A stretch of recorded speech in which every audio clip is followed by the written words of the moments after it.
Hello students, कैसे हैं आप सब। आई होप बहुत अच्छे होंगे और आप सभी की जो प्रिपरेशन है एग्ज़ाम की बहुत अच्छी चल रही होगी। आप सभी का एक बार फिर से स्वागत है आपके अपने चैनल पर क्वांट फॉर बैंक एग्ज़ाम्स। तो लास्ट वीडियो में हम लोगों ने बात की थी कि जो आपकी बैंकिंग एग्ज़ाम्स होती हैं उसमें आपका जो क्वांट सेक्शन होता है उसमें जो आपका नॉर्मल जो कैलकुलेटिव मैथ्स होता है उसमें सिंप्लीफिकेशन, अप्रोक्सीमेशन, नंबर सीरीज़ और क्वाड्रेटिक इक्वेशन, ये 4 टॉपिक्स होते हैं जो मेन आते हैं। अब आज मैं आपको बता रही हूँ कि अर्थमेटिक में ऐसे कौन कौन से टॉपिक्स हैं जो हमको कवर करने होते हैं और उन टॉपिक्स में ऐसा होता क्या है जो मेनली हमको सीखना होता है। तो शुरू करते हैं। सबसे हाँ, एक चीज़ और मैं भूल गई थी उस दिन आपको बताना। जब मैंने आपको उस दिन एसबीआई और आईबीपीएस और आरआरबी एग्ज़ाम्स के बारे में बताया था, तब मैं आपको सेक्शनल कट ऑफ के बारे में बताना भूल गई थी। तो जो एसबीआई की एग्ज़ाम्स होती है क्लर्क और पीओ की, उसमें आपका कोई सेक्शनल कट ऑफ नहीं होता है, मतलब उसमें आपको सिर्फ ओवरऑल कट ऑफ को क्लियर करना होता है। बट आरआरबी और आईबीपीएस की जो एग्ज़ाम्स होती है उसमें आपको पर्टिकुलर सभी सब्जेक्ट्स के लिए, मतलब English, quant, reasoning, general awareness और कंप्यूटर, और इन सभी के लिए आपको सेक्शनल कट ऑफ भी क्लियर करना होती है और जो आपका मेन कट ऑफ होता है वो भी क्लियर करना होता है। बट एसबीआई के एग्ज़ाम्स में ऐसा नहीं होता है। तो ये एक चीज़ मुझे आपको बतानी थी, तो ध्यान रखिएगा।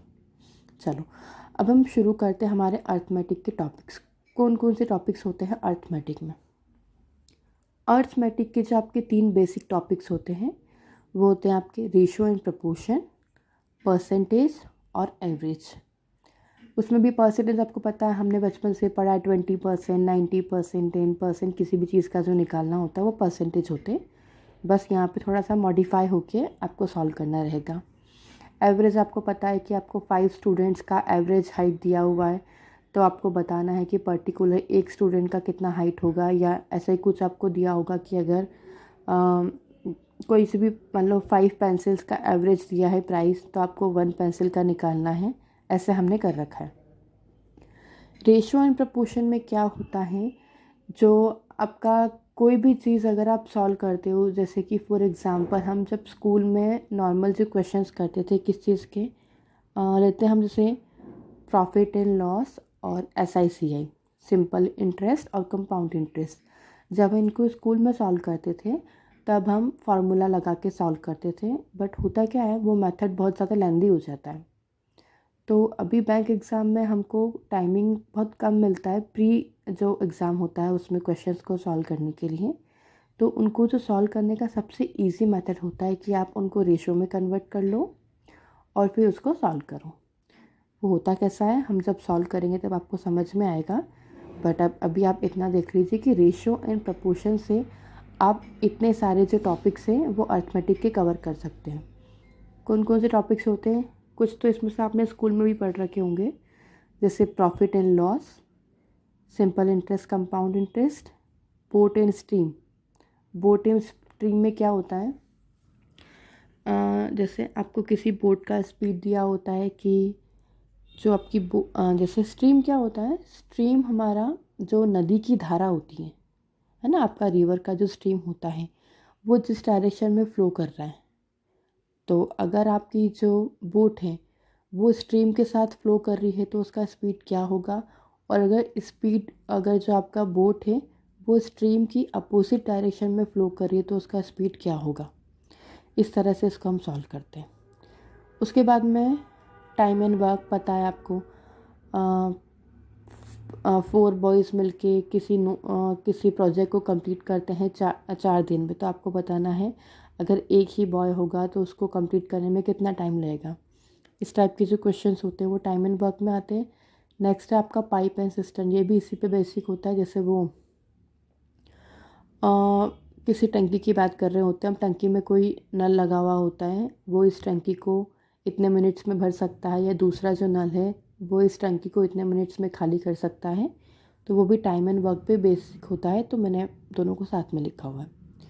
उसके अलावा और भी सारे टॉपिक्स होते हैं, जैसे एज वाले क्वेश्चंस होते हैं, पार्टनरशिप वाले क्वेश्चंस होते हैं। एज में ए और बी का एज में इतना अंतर है तो आपको बताना है दोनों की एज कितनी होगी।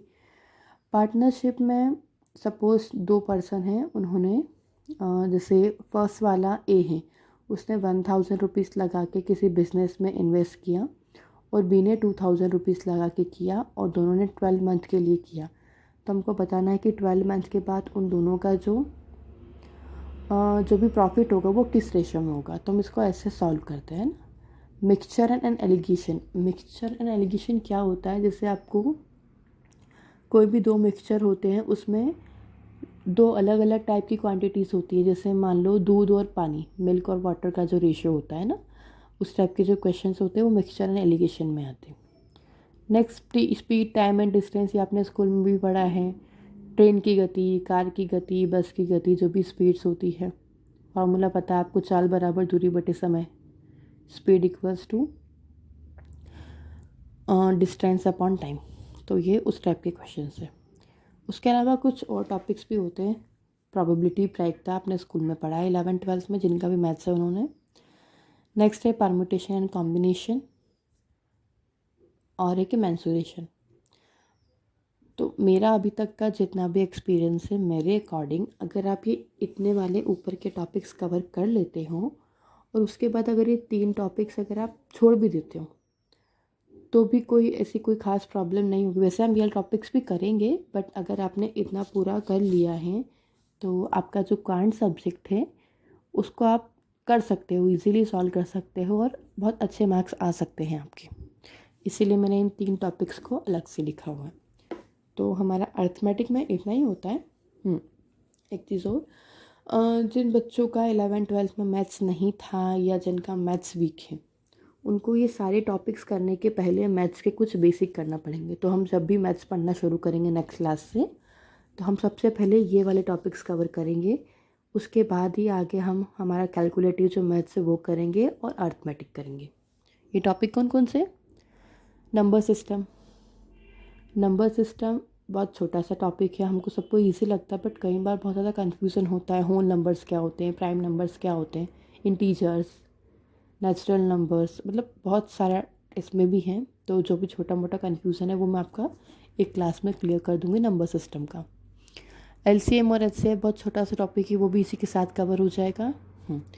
स्क्वायर और स्क्वायर रूट कैसे निकालते हैं वो हम करेंगे। क्यूब एंड क्यूब रूट्स कैसे फाइंड करते हैं वो हम करेंगे।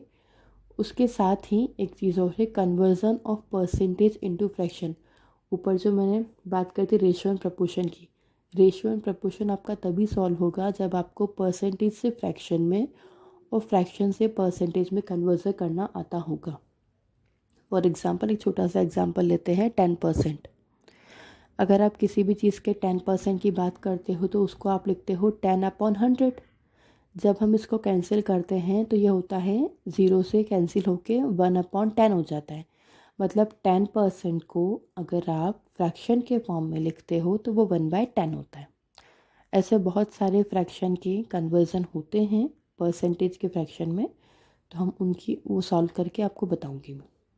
ठीक, ये तो हो गई बात हमारी अर्थमेटिक की। अब आ जाते हैं हम डीआई पे, कि हमारे डीआई क्या होते हैं, कितने टाइप्स के होते हैं। सबसे सिंपल और बेसिक टाइप जो होता है डीआई का, वो होता है लाइन ग्राफ या बार ग्राफ। ये हम लोगों ने स्कूल में भी किया हुआ है। कुछ क्वांटिटी दी होगी एक्स एक्सिस पे, कुछ दी होगी वाई एक्सिस पे। सपोज़ यहाँ पे दी हुई है आपको गेहूँ की क्वांटिटी केजी के हिसाब से, और यहाँ पे पर केजी का प्राइस दिया हुआ, और इनके बीच में आपको रिलेशन फाइंड करना है। यह होता है आपका लाइन ग्राफ और बार ग्राफ। इस पे बेस्ड आपके क्वेश्चंस आते हैं। नेक्स्ट हम बात करते हैं टेबुलर डीआई। सपोज़ किसी स्कूल में आपको गर्ल्स के नंबर्स दिए हैं, बॉयज़ के नंबर्स दिए हैं, और आपको टोटल्स निकालना होता है। टोटल्स दिया भी होता है, कई बार किसी का टोटल दिया होता है, किसी में बॉयज़ के नंबर्स दिए होते हैं, किसी में गर्ल्स के दिए होते हैं। सब कुछ फाइंड करके फिर आपको इनके क्वेश्चन सॉल्व करना होते हैं। नेक्स्ट टाइप का जो आपका होता है डीआई, वो होता है पाई चार्ट। पाई चार्ट में सबको पता है, पाई चार्ट जो आपका सर्कल होता है, पाई की वैल्यू होती है 360 डिग्री। एक होती है 22/7 भी, बट अभी हम ज्योमेट्री की बात कर रहे हैं। तो ज्योमेट्री के फॉर्म में जो पाई चार्ट है आपका, पाई की वैल्यू होती है 360 डिग्री। मतलब इस पूरे सर्कल की वैल्यू होती है 360 डिग्री। तो अब की बार जैसे आपको बार ग्राफ में सिंपल वैल्यूज़ दी होती थी, यहाँ भी सिंपल नंबर में वैल्यूज़ दी होती थी। तो अब की बार आपको नॉर्मल नंबर में ना देके 360 डिग्री के फॉर्म में देंगे कि 90 डिग्री इस चीज़ की वैल्यू है, 30 इस चीज़ की है, 60 इस चीज़ की, या फिर परसेंटेज के फॉर्म में दी होगी, वो मैं समझाऊंगी आपको आगे। बट हाँ, डिग्री के फॉर्म में या परसेंटेज के फॉर्म में जो आपका चार्ट होता है वो आपका पाई चार्ट होता है। उसके अलावा आपका डीआई में क्वेश्चंस आ सकते हैं कॉम्बिनेशन और मिक्स डीआई। कॉम्बिनेशन और मिक्स डीआई में क्या होता है, दो टाइप की कोई सी भी डीआई, उनसे अलग अलग आपको क्वेश्चंस पूछ लेंगे। सपोज़ ये स्कूल के गर्ल्स और बॉयज़ वाला आपको दिया हुआ है एक टेबल और दूसरे टेबल, ये नॉर्मली पीओ के एग्ज़ाम्स में आते हैं, दो डीआई जिसमें दो चार्ट्स होते हैं। तो मान लो इसमें आपको गर्ल्स और बॉयज़ जो दिए हुए हैं उनके नंबर दिए हुए हैं, यहाँ पे आपको बोल दिया कि पर्टिकुलर सब्जेक्ट में उनके मार्क्स का जो परसेंटेज है वो इतना इतना है। तो फिर हमको दोनों चार्ट्स को लेके सॉल्व करना होता है क्वेश्चंस को। ये हो गया हमारा कॉम्बिनेशन और मिक्स टीआई। मिसलेनियस टीआई क्या होते हैं, इनके अलावा भी किसी और फॉर्म में, अभी मुझे ऐसा कुछ खास याद नहीं है कि कोई और होता है क्या, तो वो सब मिसलेनियस टीआई में आ जाता है। हाँ, रडार ग्राफ जो होता है वो भी हम पढ़ेंगे आगे, वो ऐसा कुछ हेक्सागोनल के फॉर्म में होता है, वो थोड़ा सा और हाई लेवल का होता है, नॉर्मली पीओ एग्ज़ाम्स के लिए होता है। तो वो पहले हम ये सारे सॉल्व करने के बाद में फिर हम रडार को सॉल्व करेंगे। और कैसलेट डीआई में आपको कुछ इन्फॉर्मेशन दी होती है पैराग्राफ के फॉर्म में। फॉर एग्ज़ाम्पल जैसे हम वेन डायग्राम करते हैं ना कि कुछ प्लेयर्स हैं जिनको क्रिकेट पसंद है, कि कुछ को फुटबॉल पसंद है, कुछ को दोनों पसंद है, इस टाइप के जो डीआईज होते हैं वो कैसलेट डीआईज के अंदर आते हैं। और उसमें आपको कुछ इन्फॉर्मेशन दी होती हैं, कुछ फाइंड करनी होती है, और फिर उसी के अकॉर्डिंग हम क्वेश्चंस को सॉल्व करते हैं। तो इतना सब कुछ जो मैंने आपको बताया आज, ये अर्थमेटिक के टॉपिक्स और बेसिक डीआई और हाई लेवल डीआई, यहाँ तक का सब कुछ मैंने बता दिया आपको कि मैथ्स में आपको कैसे क्या पढ़ना है क्वांट में। तो जो भी सिलेबस है वो मैं आपका इन 3 वीडियोस में कवर कर चुकी हूँ।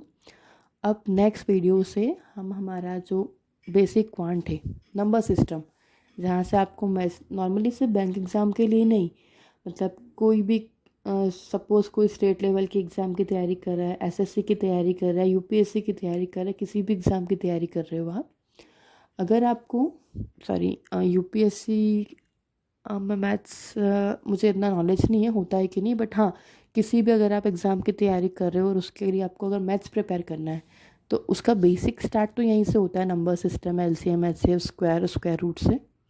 तो सिर्फ बैंक एग्ज़ाम वाले ही नहीं, अगर कोई किसी और एग्ज़ाम की प्रिपरेशन भी कर रहा हो और उसको भी अगर मैथ्स करना है स्टार्ट, तो आप यहाँ से कल से हम जो नेक्स्ट वीडियो से जब भी हम लेंगे तब से मैं आपको ये नंबर सिस्टम पढ़ाना शुरू करती हूँ, ये सारे टॉपिक्स हम कवर कर लेंगे। इसके अलावा अगर आपको और भी कुछ ऐसे टॉपिक है मैथ्स का बेसिक जो आपको समझ में नहीं आ रहा हो, या आप पूछना चाहते हो, या आप चाहते हो कि मैं डिस्कस करूँ, तो आप कमेंट सेक्शन में मुझे बता दीजिएगा, मैं वो टॉपिक भी कवर कर दूँगी। तो आज के लिए इतना ही रखते हैं हम। Okay, thank you.